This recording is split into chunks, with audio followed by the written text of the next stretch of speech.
Chapter 5 A Taste of Puerto Rico. The Navidad fell on a Monday that year. The Saturday before, there was a parranda, and our house was the start. Relatives began arriving in the afternoon. Tio Benny, Titiana, and my cousin Adele came extra early. They brought Tio's guitar and a pan of creamy tembleque for the feast, since their house was too far to be part of the progression. Titi Lola and Tio Chacho arrived soon after with my cousins Delia, Talene, and Pepito. Talene and I were the same age, but Delia was 16 and already a señorita, so she didn't play with us as much as she used to. Hola, Verdita, Delia said, and kissed both my cheeks. She smelled strong, like the incense they flung around during Mass. I wondered if she had just come from confession, and what she'd confessed. Mama said once she became a señorita, everything changed. She said that Titi Lola took Delia to confession twice a week so that the priest could make her right with God. I wondered if I would have to go that often when I became a señorita. I hope not. I smelled like coconut bark, and I liked it that way. Talene came in with Pepito. He was only 3 years old and still needed someone to watch after him. When Talene stopped to hug and kiss my cheeks, Pepito pulled away and ran toward the line of potted poinsettias that Mama had bought for decoration. "Pepito!" Titi Lola yelled, barely inside the doorframe. She dyed her hair purple-red and wore a grass-green dress that cinched at the waist and belled out to her knees. Her gold stiletto heels made little click-click noises everywhere she walked. Pepito ripped pointed leaves from their stems, but before he brought the red handfuls to his mouth, Titi Lola click-clicked to him and pulled him back by the forehead. "Talene, you almost let Pepito die." She emptied his fists. Jagged petals confettied the floor. "It's not my fault," Talene said. "Your brother is little. You must watch over him," she scolded, then lifted Pepito onto the ledge of her hip and headed to the kitchen. "Mommy is here." She kissed him, leaving a smear of fuchsia across his temple. Talene got blamed for everything Pepito did wrong because he was the only boy in the family. It wasn't fair. I did not want my mama to ever have a boy. I took Talene's hand and led her away to the quiet corner of the living room where Poppy had put up a plastic tree with colored lights and a blinking star on top. I'd covered the limbs with silver tinsel like I'd seen in a magazine. The tree stood about my height, but if I lay down next to it, it seemed 100 feet tall. I pulled her to the floor next to me. The crinoline beneath our skirts stuck up like white branches. "Do you like our tree?" I asked. "See, we have one too. Mommy got it at Walgreens," she said. "My papi says Santa Claus is coming. Someone finally told him about our barrio."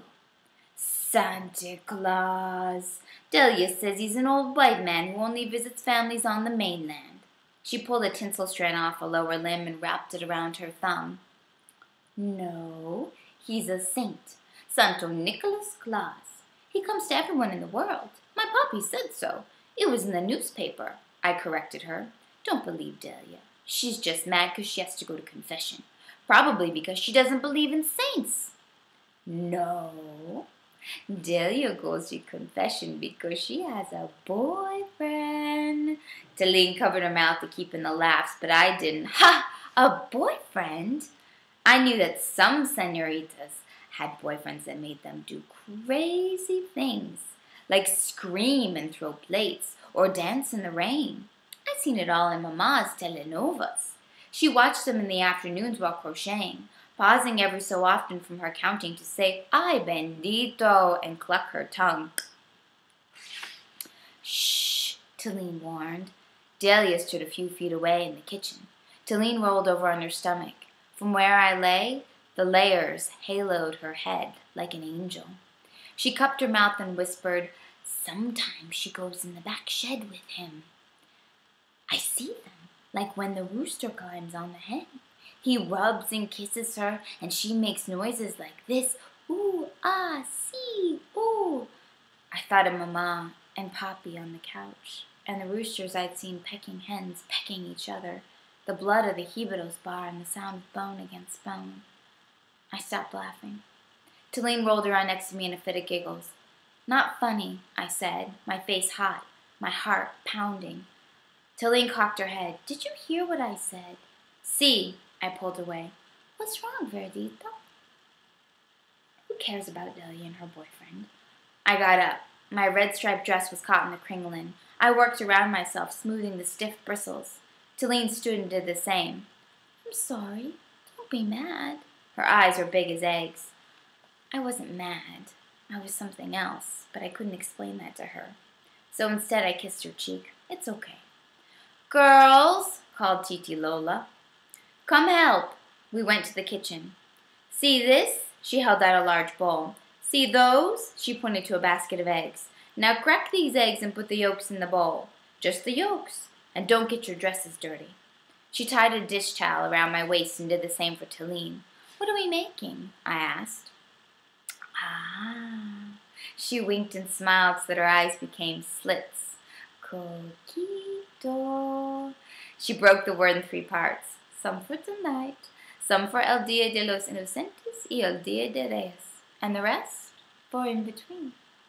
Go on now, crack, crack, she said and waved a hand.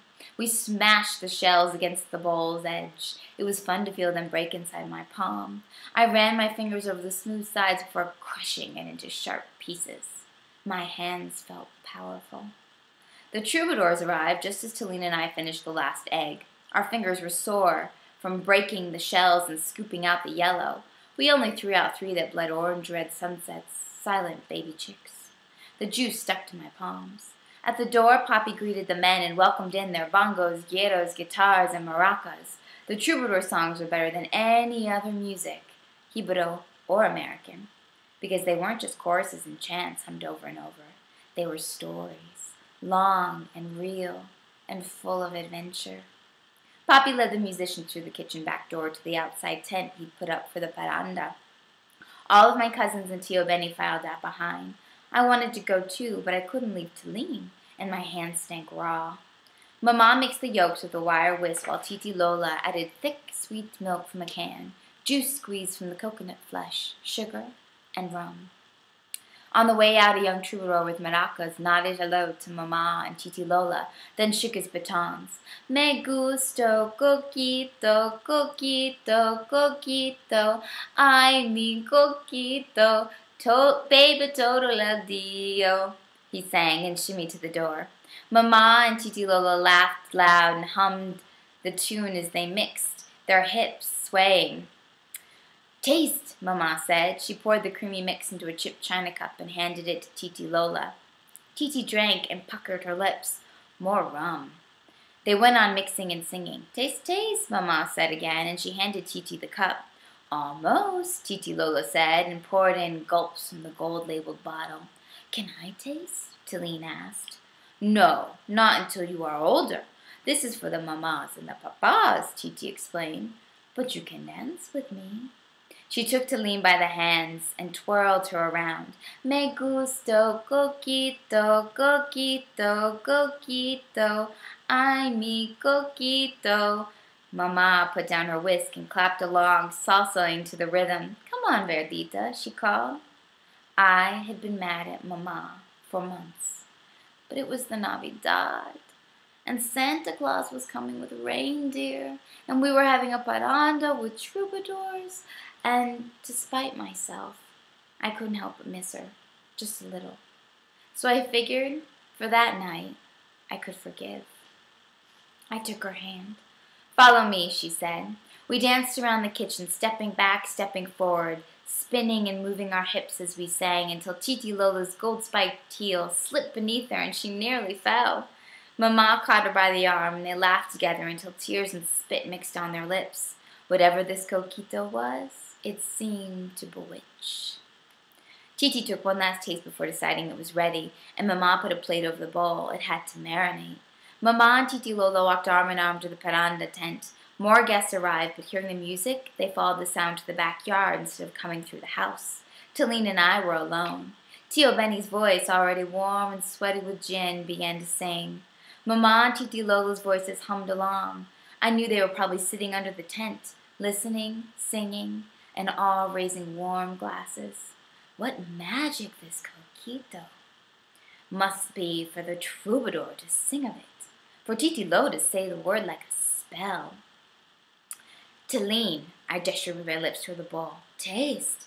No. My mommy will knot my head with cocotazos. She crossed her arms. I dare you to take a sip, I said. But Talene didn't know the state's game of dare. No, she said. Are you afraid? Chicken. See of my mama, she said. I would never admit to such a thing. And neither would my cousin Omar, who lived in the United States. Fine, I'll do it. I'm not a coward. I went to the bowl, making sure to check over my shoulder in case Mama or Papi came inside. I slid the lid halfway off. The smell burned my nose, medicina and coconut soap. I wanted to cover it back up and forget the whole thing, but it was a dare, even if I had been the darer. And I couldn't let it beat me. Talene stood close behind, watching. I took up the big serving spoon that Mama used for mixes and dipped it into the cream. It was thicker than I anticipated, like rice soup or tembleque before it stiffened up. I looked to the back door. Mama sang with Tio Benny. The troubadours played on. Quickly! Talene wheezed behind me. I hesitated. Titi Lola had said that Talene couldn't have any. But I couldn't get in trouble, I reasoned, because Mama never said I wasn't allowed. I lifted the spoon to my lips, holding my breath so my nose hairs wouldn't catch a flame, and sipped. The smell didn't betray the taste. My throat burned, then cooled in a sweet candy coating. It was good. I put the whole spoonful in my mouth and gulped. What's it like, Verita? Talene pulled my arm. Ay, you make me spill. I licked the spoon clean and set it back on the countertop. Coconut fire candy. I want to try. I handed her the spoon. You're still a scared chicken. Talene ladled the mix into her mouth. Ay, bendito, she cried, and covered her mouth. Her nose flared at the taste. After a moment, she licked her lips. It's not bad. See, I said, and out popped a laugh. I covered my mouth and looked to the door. Still no Papi or Mama. We took 3 more spoonfuls each, but then Tio Benny stopped singing, and I quickly licked the white off the back of the spoon and slid the plate over the bowl. Papi came inside with Senor Lopez and some of the barrio men. Don't you want to hear the troubadours, Verita? He palmed a couple of schlitzes from the fridge and handed them around. The men popped open the tabs and sucked the fizz, their eyes glittering silver, their thumbs beating rhythms against the tin cans. I'm going to stop there and let you find out on your own what happens to Verdita and the adventures that she has, not just in this chapter, but throughout this book. Thank you so much for joining me in not just listening to The Time It Snowed in Puerto Rico, but joining me today on my birthday. I couldn't imagine having spent it any better. Thank you so much, and if you want more information about The Time It Snowed in Puerto Rico or about me or book club information, you can go to www.sarahmccoy.com and find all kinds of information on there. You can also follow me on Twitter at Sarah M. McCoy or on Facebook. I love hearing from readers, so feel free to get in touch with me anytime. I would love it, and I hope that I get to meet each and every one of you very soon. Have a wonderful day, and thank you again.